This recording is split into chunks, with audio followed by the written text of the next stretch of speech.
श्री राम जी बताते थे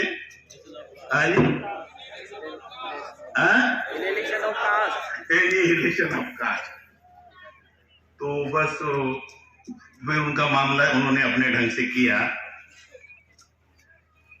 तो मैं भी एक ही किताब पढ़ा। वो किताब मैंने जो पढ़ी, मुझे पढ़नी पड़ी। वो रत्तू साहब की एक किताब है। रत्तू साहब ने एक किताब लिखी, doctor Ambedkar wits and wisdom. क्योंकि मुझ पर जब ये रिस्पॉन्सिबिलिटी आई, ये एक्सीडेंटल आई मेरे पास, बामसेट के अध्यक्ष के हैसियत में एक्सीडेंटली ये रिस्पॉन्सिबिलिटी मुझ पर आई और मुझे ये निभानी पड़ी। काफी चीजें आपको इस दिशा में पता है, बताया गया है। पटना में मुलाकात हुआ था और मेरा ख्याल है सहारे साहब ने, उनका मेरे से ज्यादा अनुभव है। मैं ये 50 साल में से 46 साल 50 में से 46 साल का मेरा इस संगठन का मेरा अपना अनुभव है। क्योंकि मैं 1973 से 76 तक मैं इस संगठन में नहीं था। तो इसलिए वो पीरियड जो है, उसके बारे में अगर मेरे पास कोई जानकारी है तो मैंने अपने पुरखों से, मतलब हमारे संगठन के पुरखों से, और वो भी स्पेशली मैंने खापड़े साहब से लिया है। ये खापड़े साहब ही है, उन्होंने मुझे पिकअप किया इस आंदोलन में काम करने के लिए। खापड़े साहब ने मुझे पिकअप किया। मैं सर्विस में जस्ट लगा था कस्टम्स में, और कल्याण में रहता था। और खापड़े साहब की रिस्पॉन्सिबिलिटी थी इस ऑर्गेनाइजेशन को आगे बढ़ाने के लिए। उनके बारे में मुझे आपको ज्यादा नहीं बताना चाहिए, वो इसके लिए कितनी मेहनत करते थे। तो मेरे एक रिलेटिव ने उनको बताया कि अभी अभी एक मिस्टर बोरकर यहाँ सर्विस में लगे हैं, वो कल्याण में रहते हैं। वो मेरे रिलेटिव पुणे में रहते थे। उनके साथ जो 40 लोगों की जो बात हो रही ना पुणे की, वो 40 लोगों में से वो एक थे, मिस्टर डेकाटे करके। तो फिर खापड़े साहब एक दिन आए,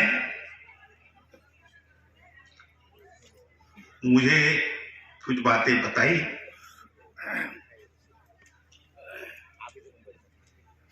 मेरी समझ में आई वो बातें, क्योंकि मेरा जो बैकग्राउंड है,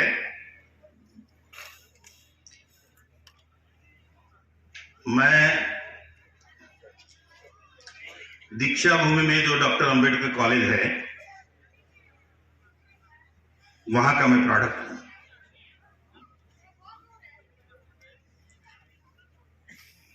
तो वहां जब हम पढ़ रहे थे, तो मेरे जो टीचर्स थे, वो टीचर्स मुझे फ्री में ट्यूशन देते थे। और सिर्फ उनका उद्देश्य यही था कि ये लड़का टैलेंटेड है। हमारी पहली बैच थी साइंस की डॉक्टर अंबेडकर कॉलेज में, तो मुझे फ्री में ट्यूशन देते थे। उनको ये लगता था कि अगर इसको हम थोड़ा पुश करेंगे, अच्छे से समझाएंगे, तो हम अपने कॉलेज का नाम अच्छा करेंगे, और वो टीचर का भी नाम उसमें अच्छा होना स्वाभाविक था। तो उस बैकग्राउंड में मुझे उन्होंने जो फ्री ट्यूशन दिया, तो उससे जो मैं लेसन लिया वो ये है कि वो लोग मेरे लिए काम कर रहे थे, तो जो सेवा भाव है उनसे मुझ में आया। और जब खापड़े साहब मुझे अप्रोच हुए तो मुझे लगा कि ये काम जो मेरे में ये जो भाव है, तो इस संगठन के माध्यम से मैंने भी अपने समाज की सेवा करना चाहिए। मैं उसके बाद अम्बेडकर कॉलेज में बाद में मैं वहां पढ़ाया भी 2 साल। तो जब मैंने पढ़ाया वहां, तो मैं भी फ्री ट्यूशन लेता था बच्चों की। तो एक बैकग्राउंड मैं इसलिए बताया कि एक इस तरह से संगठन में जब खापड़े साहब मुझे अप्रोच हुए, तो मुझे बहुत ज्यादा समय नहीं लगा इस काम में अपना योगदान देने के लिए कि ये अच्छा काम है और मैंने इसको करना चाहिए। तो ये खापड़े साहब की वजह से ही मैं इस संगठन में आया।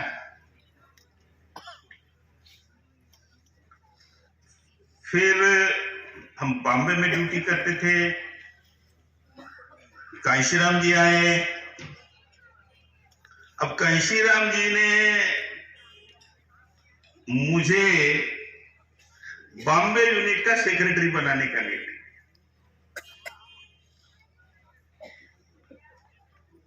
मैं नया था, आप समझ सकते हैं बॉम्बे जैसा शहर जहां मतलब अम्बेडकरवादी वैसे महाराष्ट्र में बहुत है और उसमें भी बॉम्बे में बहुत है। मैं एकदम नया, बहुत ज्यादा मैं बाबा साहब की किताबें भी नहीं पढ़ी थी। तो बोला कि भैया आप सेक्रेटरी, और एक मेजर रिबेलो थे, क्रिश्चियन थे, शायद आप में से कुछ लोगों ने उनके बारे में सुना होगा, तो उनको बना दिया प्रेसिडेंट। मैंने उनसे कहा कांशीराम जी से कि भाई ये जिम्मेवारी मैं नहीं कर पाऊंगा, क्योंकि मुझे एक तो आंदोलन की ज्यादा जानकारी नहीं है, समझ नहीं है, और यहाँ बहुत सारे अम्बेडकराइट लोग हैं, आप उनको किसी को भी जिम्मेवारी दीजिए और मैं उनके साथ साथ सहयोग दूंगा, उनको काम करूंगा उनके साथ। तो जो कांशीराम जी ने एक बात कही, वो इंपॉर्टेंट बात है, वो ये कहे कि मुझे ऑनेस्ट और सिंसियर लोगों की जरूरत है। क्या कहा उन्होंने? मुझे ऑनेस्ट और सिंसियर लोगों की जरूरत है, और जहां तक समझ का मामला है तो समझ की पूर्ति हम कर देंगे, और इसलिए आप ही ने ये रिस्पॉन्सिबिलिटी समझना चाहिए, लेना चाहिए। मैंने वो रिस्पॉन्सिबिलिटी ली। उससे संबंधित जो काम मुझे करना पड़ रहा था, हमारा ऑफिस 5:30 बजे छूटता था, 5:30 से 8:30 बजे तक मैं बामसेट के ऑफिस में बैठता था। नहीं, ये 77 की बात नहीं कर रहा हूं, डेली बैठता था बामसेट के ऑफिस में। वहां जो भी काम होते थे, संगठन के काम होते थे, हम कर्मचारियों की समस्याओं को भी लेकर काम करते थे। मेरा एक ऑफिस सेक्रेटरी भी था, थोरात करके, मैं उसको डिक्टेट करता था और वो फिर हम लेटर वगैरह सब करते थे। और फिर मैं 8:30 बजे निकल के रात को 10 बजे घर में पहुंचता था। कल्याण में उस वक्त बिल्कुल मतलब नया एक स्लम डेवलप हो रहा था, कोई रास्ता जाने के लिए नहीं था, पगडंडी से जाना पड़ता था, सांप वगैरह भी हुआ करते, लेकिन ये मेरा डेली रूटीन बन गया था। लेकिन धीरे धीरे इस आंदोलन की मुझे समझ आई काम करते वक्त। तो ये मेरा जो इसमें इन्वॉल्वमेंट है, वहां से मैं आया। मेरा आगे का जो इन्वॉल्वमेंट है, जब मैं ये संस्थाईकरण के बारे में बताऊंगा, उसके पहले जो मतलब जो मेरा ख्याल है मेरे 2-3 साथियों ने बताया भी इधर, मेरा ख्याल है सहारे साहब ने भी बताया, नागराज ने भी बताया कि इस संगठन में काफी अप्स एंड डाउन्स आए, और जो पहला एक परेशानी जो हमारे संगठन में जो आई, इस संगठन के ऊपर अगर अटैक किसने किया, सबसे पहले अटैक अगर किसने किया, तो बाहरी ताकतों ने वो अटैक नहीं किया, वो इंटरनल अटैक था।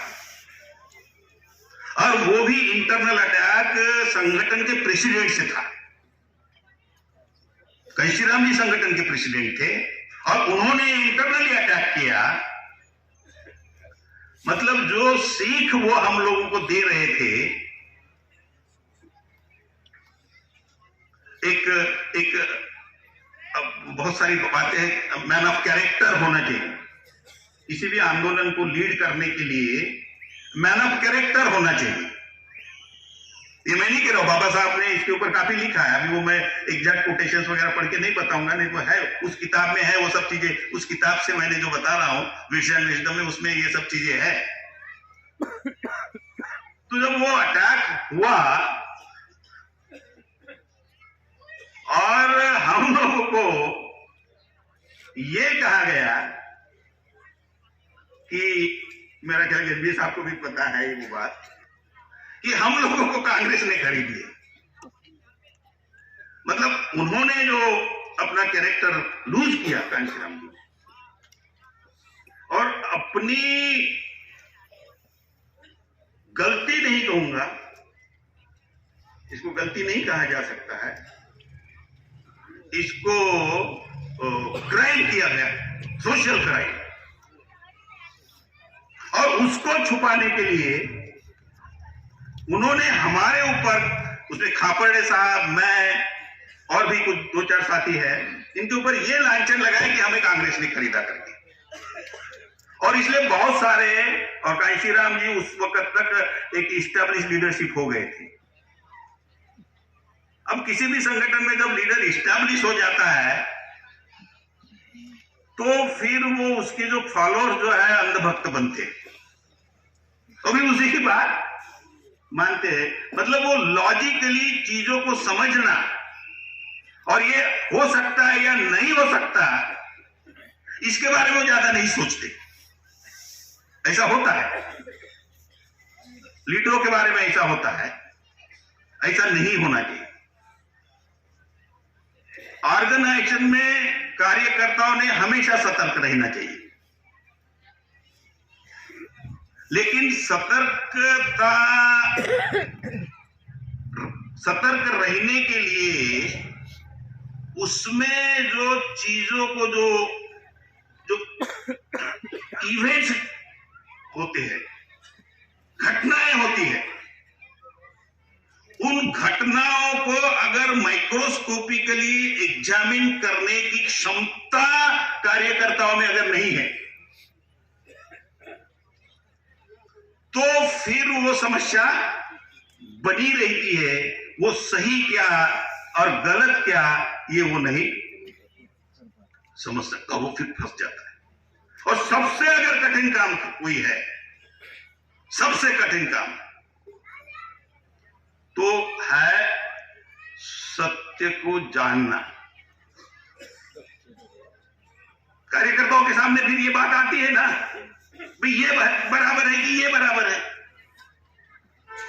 तो वो कैसे जानेगा, वो कैसे उसको एग्जामिन करेगा, उन इवेंट्स को, उसका एनालिसिस किस आधार पे करेगा? वो उसका एनालिसिस उसकी जो नॉलेज है, समझ है, उसी के आधार पर वो कर सकता। और वो नहीं है तो, अगर वो कार्यकर्ताओं की वो समझ नहीं है तो क्या वो सही चीज को ढूंढ के निकाल सकता है? नहीं निकाल सकता। और यही होता है, यही हुआ है, यही होता है। और इसलिए फिर हमने ये जो हमारे ऊपर लांछन लगाया कांशीराम जी ने, इसका हमने जवाब दिया फील्ड में। आज वो आप सब जो दिख रहे हैं ना, अगर हम पर वो जो लांछन लगाया, तो क्या अगर वो सही होता तो क्या समाज के इतने लोग उसके बाद हमारे साथ जुड़ते क्या? क्यों जुड़े? क्योंकि हमने उसके तार्किक और लॉजिकल जवाब दिए। हमने कहा कि ये बात सही है कि कांग्रेस जो है वो लोगों को खरीदती है, ये सही है, लेकिन कांग्रेस किसी को भी नहीं खरीदती। कांग्रेस किसी को भी नहीं खरीदती। किसको खरीदती है कांग्रेस? जो उनको डैमेज करते हैं। किसी को भी नहीं खरीदती। जो उनको डैमेज करता है उसको वो खरीदती है। अब वो पीरियड में अगर उस वक्त की सोशियो पॉलिटिकल सिचुएशन अगर आप देख तो कौन डैमेज कर रहा था? कांग्रेस को कौन डैमेज कर रहा था? हाजी, अरे सुनाई कम आता है मुझे। तो अगर कांग्रेस खरीदती है और जो डैमेज करते हैं उनको खरीदती है, तो डैमेज कौन कर रहा था? तो फिर अगर खरीदना है कांग्रेस ने तो किसको खरीदेंगे? उस कांग्रेस को खापड़े कौन है, बोरकर कौन है, गजबी कौन है, सारे को पता ही नहीं। अभी तक पता नहीं है कांग्रेसियों को हम कौन है पता। पर ये ऐसा होता है, तो इसलिए आपको वो नॉलेज, वो माइक्रोस्कोपिक दृष्टि होनी चाहिए सही को समझने की, और यही सबसे कठिन काम है। सबसे कठिन काम लाइफ में यही है, और इसलिए हम फंस जाते हैं। तो ये एक बात। फिर हम आगे निकले, लोगों को काफी एक्सप्लेनेशन देना पड़ा समाज को। हम समाज के सामने गए, समाज को समझाए। सो मेरे पर्सनल रिलेटिव हमारे साथ नहीं रहे। मतलब हम मिलके कांशीराम जी के साथ जब लगे थे तो मेरे जो पर्सनल रिलेटिव है वो हमारे साथ नहीं रहे। लेकिन मैंने उनको समझा दिया था कि मैं ये स्टैंड ले रहा हूं, खापड़े साहब के साथ मैं खड़ा हूं, क्योंकि वो जो बता रहे हैं उसको मैं समझा, मुझे ये समझ में आ गई बात। बाकी आप अपने लिए अपना निर्णय ले सकते हैं। तो मेरे रिलेटिव भी मेरे साथ नहीं रहे, लेकिन हम लगे रहे, समझाते रहे, और धीरे धीरे धीरे धीरे धीरे धीरे लोग समझे। तो ये पहली टेस्ट थी। उसके बाद आगे बढ़े। साथियों ने बताया कि जल्दी साहब के साथ हुआ। खपड़े था, मैं उस वक्त कांडला में असिस्टेंट कमिश्नर था 1990 में। मैं, खपड़े साहब और वामन मिश्रा, हमने 3 लोगों ने मिलके जल्दी साहब के ऊपर 75 पेज की चार्जशीट लिखी।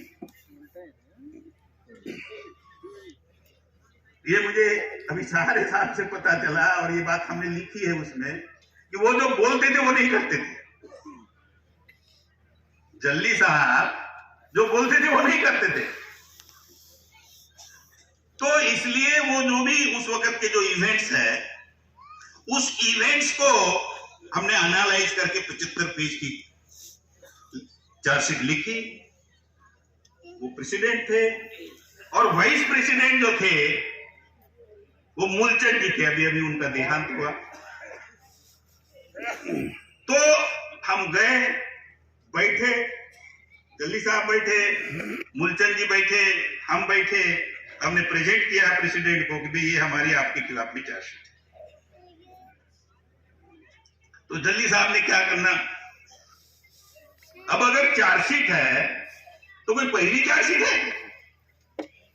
चार्जशीट किसी भी संगठन में होती है, सरकारी संगठन हो, गैर सरकारी संगठन, वहां चार्जशीट होती है। तो चार्जशीट कैसे डिसाइड करना, इसकी व्यवस्था है कि नहीं है? उसकी एक व्यवस्था है। तो जल्दी साहब बोले ऐसा, चलो अभी केंद्रीय कार्यकारिणी की मीटिंग में जाते और वहीं इसका फैसला करते हैं।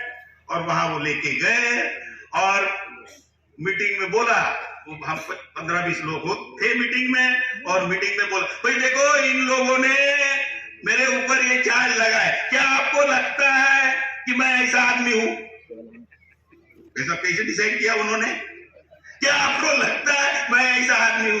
अब एक प्रेसिडेंट है, प्रेसिडेंट का हमेशा एक रिस्पेक्ट होता है, रिस्पेक्ट भी होता है प्रेसिडेंट की बात को, गलत रहे सही रहे, मिलियन टाइम्स मतलब उसके जो फॉलोअर्स होते हैं वो मान लेते हैं, नहीं नहीं सर आप ऐसे नहीं। हो गई चार्जशीट डिसाइड, चार्जशीट डिसाइड। ये जो तौर तरीके, ये मैं इसको इसलिए आपको समझा रहा हूं कि ये सब व्यवस्था के मुद्दे हैं संगठन में। अगर आंदोलन चलाना है तो एक व्यवस्था में ही चलाना पड़ेगा, व्यवस्था बनाकर चलाना पड़ेगा। और अगर व्यवस्था बनाकर नहीं चलाएंगे तो अव्यवस्था बनी रहेगी। और यही वो कारण है कि जब मेरे हाथ में ये रिस्पॉन्स, फिर उसके बाद ये मेश्राम का आया, मेरा ख्याल उसके बारे में बताना चाहिए। ये मेश्राम जो है 2001 में इसका टेनियर खत्म हो रहा था, संजय को पता होगा। 2 साल का टेन्योर हमने शुरू कर दिया था अपने संगठन में, प्रेसिडेंट का टेन्योर 2 साल का रहेगा। इवन खापड़े गंगाधर को भी पता है, खापड़े साहब का टेन्योर खत्म हुआ था तो खापड़े साहब को सेकंड टेन्योर नहीं देना चाहिए, क्योंकि 2 साल का टेन्योर था। तो फिर मेश्राम अपना टेन्योर बढ़ा के मांग रहा था, मेरे पास आया था। तो गंगाधर ने अपोज किया कि हमने खापड़े साहब को 2 साल के बाद टेन्योर नहीं दिया। क्या गंगाधर, खापड़े साहब को हमने नहीं दिया तो मेश्राम को क्यों देने का सेकंड टेन्योर? और अगर मेश्राम को सेकंड टेन्योर नहीं देते और खापड़े साहब ऑलरेडी प्रेसिडेंट हुए थे और वो हम तीनों लोग थे जो आगे निकले थे इस काम को लेने के लिए, तो ये रिस्पॉन्सिबिलिटी किस पर आने थी? वो संजय मेरे तरफ उंगली दिखा रहा है। ये रिस्पॉन्सिबिलिटी प्रेसिडेंट की रिस्पॉन्सिबिलिटी में मुझ पर आनी थी, और मैं उस वक्त ऑलरेडी ये 2002-3 में ऑलरेडी ज्वाइंट कमिश्नर था। मतलब मैं हायर पोजीशन में अपने डिपार्टमेंट में गया, और आप सबको पता है कि आप डिपार्टमेंट में जब हायर पोजीशन में जाते हो तो आपकी रिस्पॉन्सिबिलिटी अपने ऑफिस के प्रति बढ़ती है। तो मैंने ये कहा कि भाई ये मैं नहीं कर पाऊंगा, मैं ये नहीं कर पाऊंगा। और इन लोगों की मीटिंग लगाई मैंने, रात को कार्यकर्ताओं की मीटिंग लगाई, जब मेरे पास आया कि आप समझाओ इन लोगों को। ये मेरी गलती है, ये मेरी गलती है कि मेश्राम अपना सेकंड टेन्योर के लिए मेरे पास आ रहा है, मुझे रिक्वेस्ट कर रहा है कि मुझे मेरा टेन्योर बढ़ा के 1 साल एक टेन्योर मुझे और 2। और वो फिर मैंने कार्यकर्ताओं की रात को मीटिंग लगाई और उनको समझाया कि भाई ये जो रिस्पॉन्सिबिलिटी है, मैं समझता हूं मुझ पर आने आती है वैसे ही, लेकिन मैं ये नहीं कर पाऊंगा, तो इसको सेकंड टेन्योर। और बड़ी मुश्किल से ये लोग सब माने और उसको सेकंड टेन्योर दिया। और इस सेकंड टेन्योर में उसने फिर बदमाशी की, हमारे लड़कों के साथ उसने जो अभद्र व्यवहार किया, वो रिपोर्टिंग मेरे पास कहीं का लेटर फॉर्म में आई। मैं एनफोर्समेंट में डायरेक्ट डेपुटेशन में था, तो मैंने उन लड़कों को यही कहा, वो हमारे साथ आज लगे हुए हैं, तो लगे हुए हैं। तो जब वो मेरे पास लेटर आया तो मैंने उनको बोला कि अभी आपने मुझे बता दिया कि जाते कहा, खापड़े साहब गुजर गए थे, मेश्राम प्रेसिडेंट था, वो 3 में से मैं ही था। वो मेरे पास आए कि देखो ये हो रहा है हमारे साथ। मैं समझा ये गलत कर रहा है वो। मैंने इनको समझाया कि भाई ये ऑर्गेनाइजेशन में परेशानियां ज्यादा हो सकती है, इसको उछालेंगे। और फिर मैंने उसको बोला कि अभी आप मेरे पास आए, आप चुप बैठिए, मैं इसको अपने ढंग से इसको सॉर्ट आउट करूंगा। और मैं उस दिशा में बढ़ ही रहा था तो इन्होंने लिखित दे दिया, हमने लिखित आया, पहले बताया गया, बाद में लिखित आया। अब जो डॉक्यूमेंट ऑर्गेनाइजेशन में लिखित आया, उसका क्या करना चाहिए एक ऑर्गेनाइजेशन ने? उस ऑर्गेनाइजेशन में अगर वो ऑनेस्ट, सिंसियर, डेडिकेटेड लोगों की ऑर्गेनाइजेशन है तो उन्होंने उसको बाकायदा उसका इंक्वायरी करके उसको डिसाइड करना चाहिए और फिर उस दिशा में मैंने पहल की। परमार साहब जो है जनरल बॉडी के चेयरमैन थे, मैं और उसको जाके पूछा कि तूने किया कि नहीं किया, फटकारा मैंने उसको वहां करके तो बोल तू किया कि नहीं ऐसा बच्चों के साथ। जब उसने हम दोनों के सामने माना, बोला कि तू घर बैठ, और इसके बाद मैं अपना काम शुरू किया। और ये स्थिति तो इसलिए मैं बोल रहा हूं कि मैं अगर 2001 में अपना काम मैं कर लेता तो ये समस्या नहीं आती, मैंने नहीं किया इसलिए समस्या आई और फिर मुझे अचानक वो रिस्पॉन्सिबिलिटी लेनी पड़ी। उसके लिए मुझे बहुत परेशानियां हुई, ऑफिस का काम संभालना, संगठन का काम संभालना और छुट्टी के दिनों में संगठन के काम के लिए घूमना। और भोपाल में आ गया था 2005 में तो घर में जाना रहा, तो वर्किंग डे की छुट्टी लेके मैं अपने घर जाता था। ये सब स्थिति से इस संगठन को निकाला। अब इस संगठन को आगे बढ़ाना है तो ये संस्थाईकरण क्या है? मेरा ख्याल है मौर्य साहब ने बहुत डिटेल में समझाया। मैं जैसे मैंने पहले ही बताया कि मैं बहुत ज्यादा पढ़ा नहीं, तो मैंने इसका बोला कि ये है क्या, ये क्या है संस्थाईकरण। तो मैं एग्जाम्पल के साथ समझाने की आपको कोशिश करूंगा। फैमिली एक इंस्टीट्यूट है या नहीं है? फैमिली एक इंस्टीट्यूट है। पार्लियामेंट एक इंस्टीट्यूट है या नहीं है? तो फैमिली चलाने के कुछ नियम है या नहीं है? और पार्लियामेंट चलाने के नियम है या नहीं है? तो वो इंस्टीट्यूट सुचारू रूप से, कोई भी इंस्टीट्यूट सुचारू रूप से चलाने के लिए जो नियम बनाए जाते हैं वही संस्थाईकरण है। वही संस्थाईकरण है। नियम बनाओ और उस नियम को अपने जीवन का हिस्सा बनाओ। जो भी उसको सुचारू रूप से चलाने के लिए जो नियम बनाओगे वो नियम अपने जीवन का हिस्सा बनाओ और वो अपने ऊपर बाइंडिंग रखो। अगर ये हम ऐसा करते तो परेशानी होगी क्या? और ऐसा नहीं करते तो परेशानी तय। तो उस नियमों में ये भी लिखो कि ये नियम का जो पालन नहीं करता उसको क्या करना चाहिए? क्या करना चाहिए? पनिश करना चाहिए। पार्लियामेंट में ये व्यवस्था है या नहीं? फैमिली में अगर कोई ऐसी फैमिली की जो नियमावली है, उस नियमावली का कोई अगर उल्लंघन करता है उसमें पनिशमेंट है कि नहीं है? तो यही है संस्थाईकरण। तो ये अच्छा हुआ, ये हमारे प्रीवियस पास्ट प्रेसिडेंट अभी मिस्टर गंगाधर इसके अभी के पहले रहे हैं, इन्होंने 4-5 महीने लगाए मेरा ख्याल, और उन्होंने OIS नाम का एक नियमावली बनाई। नियमावली है ना वो, तो वो बक्से में बांध के रखा है, कब खोलने वाले पता नहीं। इन्होंने भी बक्से में रखा और नए प्रेसिडेंट ने भी बक्से में रखा। काय को संगठन के 5-6 महीने खराब किए। संगठन में अगर लोग संगठन की नियमावली के साथ नहीं जा रहे, उस ढंग से व्यवहार नहीं कर रहे, उसके लिए आपने व्यवस्था भी बनाई, नियमावली भी बनाई और उसको बक्से में रख दिया। उससे क्या हो रहा है? उससे परेशानियां बढ़ी नहीं तुम लोगों की? इधर से बोले कहीं लोग, मेरा ख्याल को बोला इधर से संगठन में कुछ थी, मौर्य साहब बोले ना इधर। तो ये काहे के लिए, किसके लिए? ये आपको करना होगा, ये आपको करना होगा। दूसरी बात, ये नहीं क्योंकि लार्ज संगठन होना चाहिए, मौर्य साहब ने बताया। जितना संगठन लार्ज, उतने ज्यादा डिफरेंट टाइप के एलिमेंट संगठन के अंदर आएंगे नहीं आएंगे? उनकी अपनी अपनी सोच होगी कि नहीं होगी?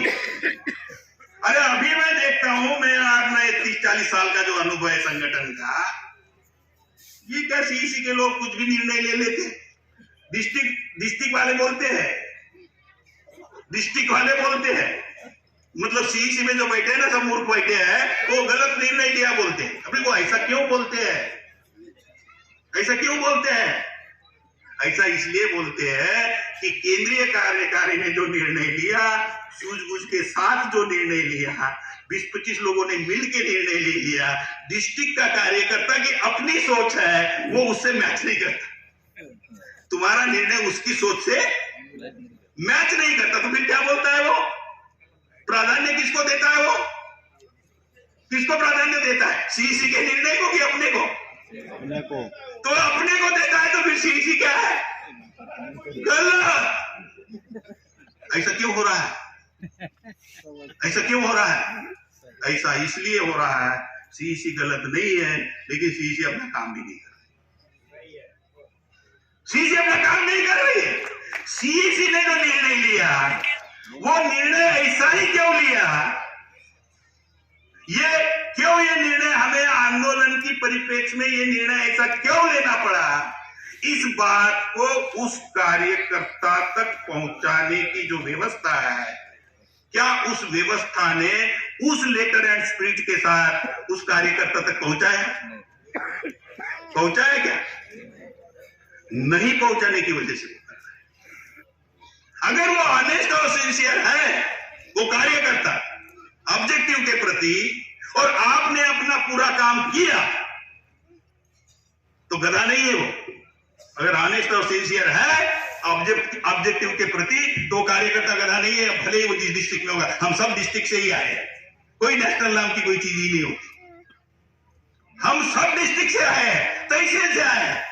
There is nothing like nation is only nation, बोला इसलिए नेशन है, नहीं तो नेशन नाम की कोई चीज नहीं। कार्यकर्ता गांव में है, जगह जगह है, तो वो ऐसा इसलिए सोचता है कि हम अपना काम नहीं करने की वजह से। अब इसके लिए क्या करना चाहिए? संगठन चलाना है, आंदोलन चलाना है, क्या करना चाहिए? उनको ट्रेन करना चाहिए कि नहीं करना चाहिए? जो आप निर्णय बना रहे हो उसके बारे में ओवरऑल ऑब्जेक्टिव की समझ उनमें विकसित करना, आइडियोलॉजी की समझ विकसित करना, मैकेनिज्म जो बनाई है, ऑर्गेनाइजेशन को, आंदोलन को चलाने की जो मैकेनिज्म जो बनाई है, उसके बारे में उनमें समझ विकसित करना, ये है कि नहीं जरूरी? तो जब ये जरूरी है, तो क्या ये काम हो रहा है? क्या काम हो रहा है अभी कैडर कैंपों में? क्या हो रहा है कैडर कैंपों में? ये क्या मैकेनिज्म समझाई जा रही है या इतिहास समझाया जा रहा है? आइडियोलॉजी समझाई जा रही है, ऑब्जेक्टिव के बारे में उसको क्लैरिटी नहीं। अगर उसको ऑब्जेक्टिव की क्लैरिटी होती तो ऑब्जेक्टिव के खिलाफ संदर्भ में वो नहीं पूछता। आइडियोलॉजी के बारे में अगर उसको क्लैरिटी होती तो नहीं पूछता। वो उसको क्लैरिटी देने के लिए कैडर कैंप की व्यवस्था है संगठन में, जो मौर्य साहब इधर से बोल के गए। तो क्या हम वो कर रहे हैं? ये इसलिए समस्याएं है, और जितना ज्यादा बड़ा संगठन होगा, इतनी ज्यादा समस्या आएगी। तो फिर हमने सब छोड़ के भाग देना चाहिए, भाग जाना चाहिए। Challenges are to be accepted. जो लोग आंदोलन चलाना चाहते हैं, वो चैलेंजेस को लेते नहीं, उसको फेस नहीं करते, वो आंदोलन नहीं चला सकते। वो नहीं चला सकते आंदोलन, उन्होंने फेस करना चाहिए। अब ये एक इंस्टीट्यूट बना है, तो बता रहे थे आर्य मौर्य साहब, ये पास्ट प्रेसिडेंट को, प्रेजेंट प्रेसिडेंट को कई बार मैंने रिक्वेस्ट किया, मीटिंगों में रिक्वेस्ट किया, एचआर की मीटिंग में रिक्वेस्ट किया, प्रॉमिस किया तुम लोगों ने मुझे। क्या किया? क्यों मुझे आगे इधर बोलना पड़ता आप लोगों को? क्यों मुझे डायरेक्टली अपने कार्यकर्ताओं को रिक्वेस्ट करना पड़ता है? क्या तुमने ये काम किया? तुम लोगों ने प्रॉमिस किया, तब भी अपनी रिस्पॉन्सिबिलिटी नहीं निभाई तुम लोगों ने। और मैं ये इधर ये एक इन्हीं ने लिया, वो हमारे ऑफिस सेक्रेटरी थे ये संजय, वो उधर राजमंड्री में आपको असिस्ट कर रहे थे और राजमंड्री में एक सेक्शन में बोला कि हम उधर से कॉलेज चलाएंगे। क्या आपकी मीटिंग में निर्णय लिया था तुम लोगों ने? केंद्रीय कार्यकारिणी में निर्णय लिया था क्या? पूछ रहा हूं। वो बोल रहा है लिया था, बाकी बताइए लिया था निर्णय? लिया था? अगर वो निर्णय लिया था और उस इंस्टीट्यूट से आप वो चलाना चाहते हो तो इंस्टीट्यूट के ट्रस्टीज का कोई रोल नहीं है। यह है बामसेब का ही, ये ऑल द टाइम बामसेब का रहेगा।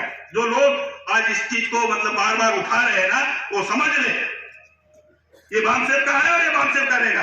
ये कोई बोलकर क्या पर्सनल प्रॉपर्टी नहीं है, वो तो अपनी बदमाशी के लिए ये सब चल रहा है उनका। मैं समझता हूं मेरी ऑनेस्टी और इंटीग्रिटी के ऊपर जो डाउट कर रहे हैं ना,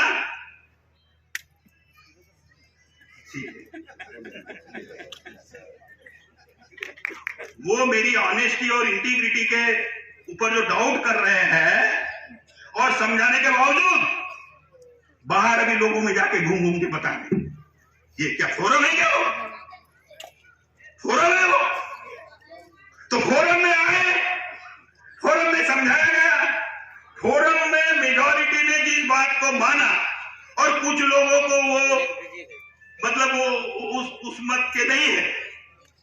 क्या करना चाहिए डेमोक्रेसी में? क्या करना चाहिए? क्या करना चाहिए? अगर उस फोरम में मेजॉरिटी के लोग अगर जिस बात को मानते उसको मान लेना चाहिए कि नहीं ग्रेसफुली? अगर वो ग्रेसफुली नहीं मानते और लोगों में जाके घूम के बताते तो क्या वो ऑर्गेनाइजेशन के व्यवस्था जो है उसके दायरे में आते हैं कि नहीं आते? ये समस्याएं है, उन्होंने ऐसे नहीं करना चाहिए। समझ नहीं है तो समझने की कोशिश करना चाहिए। ऐसा करने से जो 2003 के बाद जैसे कहा कि ये संगठन में कोई टूट फूट नहीं हुई, इसके बाद में भी टूट फूट नहीं होगी। कब तक नहीं होगी? ऐसे लोगों को इंडिविजुअली जाना है, जाइए, या तो ग्रेसफुली रहे। हो सकता है कुछ ऐसे इश्यूज होते हैं, ये इश्यू के ऊपर तो नहीं, लेकिन कुछ इश्यूज हो सकते हैं निर्णय लेने में, मेजॉरिटी निर्णय गलत हो सकता है, बाबा साहब ने भी कहा, लेकिन मेजॉरिटी के निर्णय को ग्रेसफुली मानना चाहिए। और आपको रिव्यू की व्यवस्था है, उसी किताब में है, उस व्यवस्था का इस्तेमाल करना चाहिए, रिव्यू के लिए लिखना चाहिए। और रिव्यू के लिखने के बाद भी अगर रिव्यू में भी आपकी बात फेल होती है तो वो आपने मान लेना चाहिए। ये जुडिशियल सिस्टम है, सुप्रीम कोर्ट में भी यही होता है, वहां भी रिव्यू होता है, क्यूरेटिव पिटीशन होता है, और उसके बाद जो सुप्रीम कोर्ट ने निर्णय लिया, मतलब आपके हाईएस्ट हाउस में जो निर्णय लिया, उस हाउस को आपको मानना पड़ता है। अब मैं 2-3 मिनट लेता हूं आपके, कुछ बातें आप लोगों की जरूरत है। तो एक तो मैं इस बात को डरता नहीं, मुझे सबसे ज्यादा कौन पहचानता है? सब लोग पहचान। कौन पहचानता है बताइए? मैं खुद पहचानता हूं मुझे, आप लोग नहीं पहचानते मुझे। चलिए ठीक। आप तो उतना ही पहचानोगे मुझे जितना मेरे वाणी से, मेरे एक्शन से रिफ्लेक्ट हुआ सोसाइटी में, उतना ही आपको पता है। उससे ज्यादा है क्या पता? उससे ज्यादा पता हो नहीं सकता। तो लेकिन मैं खुद को ज्यादा पहचानता हूं, और इसलिए मुझे कोई सही बोले, मुझे कोई गलत बोले, I damn care. Why I damn care? क्योंकि मुझे पता है ना मैं क्या हूं। इसलिए वो गलत प्रचार कर रहे हैं ट्रस्ट के बारे में, वो करें, और वो लोग एक दिन पछताएंगे। वो पछताएंगे कि एक आदमी था, अभी वो नहीं है, इस संसार में मैं रहूं ना रहूं, लेकिन वो एक दिन पछताएंगे कि हमने गलत सही आदमी को गलत समझ के उसके बारे में जो अफवाहें फैलाई। ये मैं इसलिए एक ये बताना चाहता था। मैं छोटे हाउस में बताया, लेकिन जब मैं देखा कि इधर उधर घूम रहे तो इसी हाउस में बता देना चाहता था, इसलिए बता दिया। दूसरी कुछ इंपॉर्टेंट बातें मतलब जो मैंने नोट किया है, इंपॉर्टेंट लगी, स्पेशली चोपड़ा साहब ने कल जो बात कही, पहले वो चेयर का मामला है, पर वो हिंदी में बोले कि हमने लिखा या नहीं लिखा, इसलिए मैं उसको क्लेरिफाई कर देना चाहता हूँ। चोपड़ा साहब ने कहा कि हम लोगों को ऑर्गेनाइज कर रहे हैं, और मैं देख रहा हूँ हर टाइम डिसऑर्गेनाइज हो रहे हैं, एक के दो हो रहे हैं, दो के तीन हो रहे हैं, करने जाते ऑर्गेनाइज, और हो क्या रहा है, वो कह रहा है डिसऑर्गेनाइज। ये क्या समस्या है?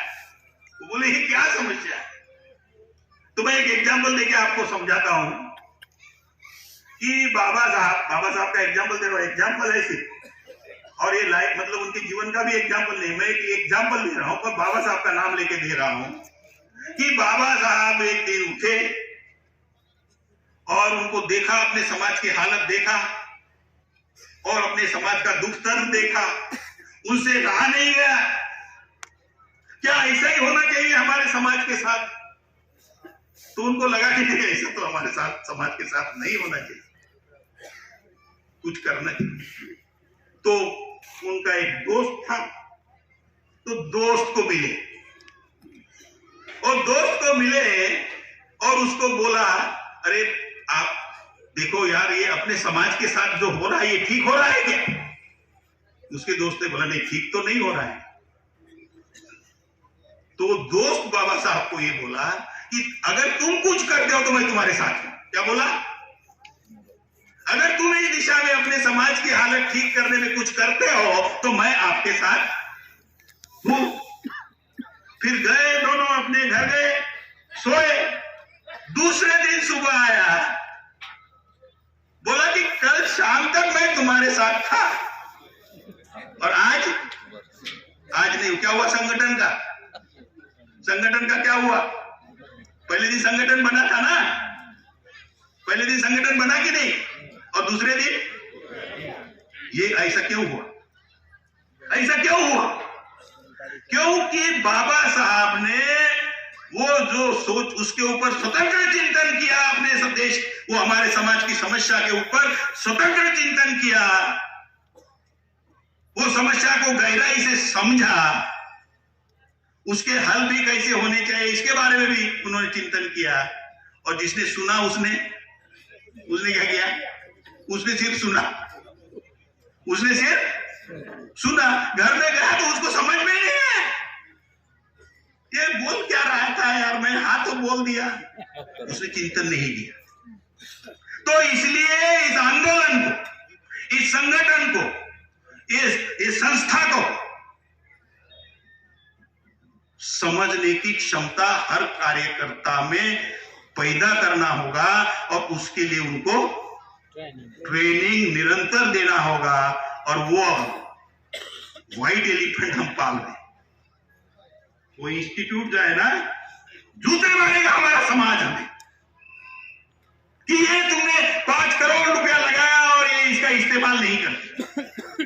मैंने कई बार बोला कि निरंतर वहां से इंस्टीट्यूट से ट्रेनिंग कराओ, 50 लोग हर हफ्ते वहां आने चाहिए। 6-7 संगठन बना दिए, और इन संगठनों के इतने यूनिट्स हैं, और एक डिस्ट्रिक्ट से एक आदमी अगर भेजे तो भी तो सभी डिस्ट्रिक्ट के एट ए टाइम नहीं बुलाए जा सकते। 50 आदमी का डेली ट्रेनिंग की तो उसकी व्यवस्था है। मुझे इधर उधर लगा दिए, नहीं तो या तो मुझे फ्री कर दो, मैं वहां बैठ के ये कर लूंगा। लेकिन फिर मैंने ये सोचा है कि ये आंदोलन चलाने के लिए ये एक इंस्टीट्यूट पर्याप्त नहीं है। जैसे वो बोल रहे थे मौर्य साहब, कॉन्स्टिट्यूशन अपने आप में कुछ नहीं करता, कॉन्स्टिट्यूशन इंस्टीट्यूशंस के माध्यम से काम करता है ना? 3 इंस्टीट्यूशन है कि नहीं? कॉन्स्टिट्यूशन इंस्टीट्यूशन के माध्यम से काम करता है, और उनके इंस्टीट्यूशन हजारों बनाए ब्राह्मणों ने। उनकी जो विचारधारा है, उनके स्कूल है, उनके कॉलेजेस है, उनके इकोनॉमिक व्यवस्था चलाने वाले डिफरेंट किस्म के इंस्टीट्यूट उनने बनाए हैं और उनके माध्यम से वो अपना कार्यक्रम चलाते हैं, बताते हैं, समाज में जाते हैं और फिर वो समाज उनके साथ जुड़ता है। तो हमने कहीं जो बोला उन्होंने सही बोला, कई इंस्टीट्यूट बनाने पड़ेंगे और एक ही इंस्टीट्यूट में किरकिरी हो रही है, ये भी बोला उन्होंने। तो इस चीज को आपको समझना चाहिए। मेरा ख्याल है इस अवसर पे मुझे जो बोलना था और भी कुछ पॉइंट्स मैंने नोट किए थे, लेकिन टाइम का भी अभाव है और मुझे जो आप लोगों को बताना था मैंने बता दिया। बाकी आपको जो सही लगता है उसको एक्सेप्ट करो और जो मुझे लगता है कि बकवास कर रहा है बोलकर तो वो इधर ही फिर ठीक है। जय हिंद, जय भारत।